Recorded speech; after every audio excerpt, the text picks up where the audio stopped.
Earth ablaze. Last year, wildfires produced a record 1.76 billion tonnes of carbon across the world.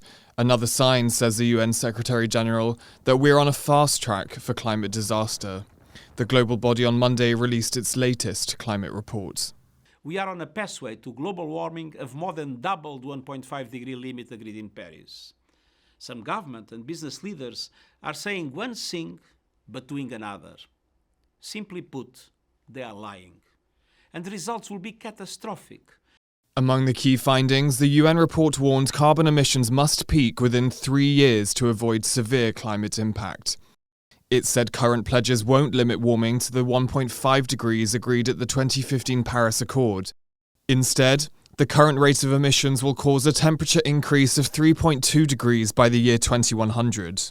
Our assessment concludes that unless there are immediate and deep emission reductions across all sectors, limiting warming to 1.5 degrees will be beyond reach. Scientists say warming exceeding 1.5 degrees would cause ecosystems to collapse, leading to droughts, storms and wildfires. But in a note of optimism, the report did say renewable energy resources are becoming more affordable. Taiwan is not a UN member state, so it's not a signatory to the report. But Taiwan's government last week outlined a $30 billion roadmap for reaching net zero carbon emissions by 2050. That includes increasing renewable sources to more than 60% of Taiwan's energy mix. In 2020, coal produced nearly 45% of Taiwan's power.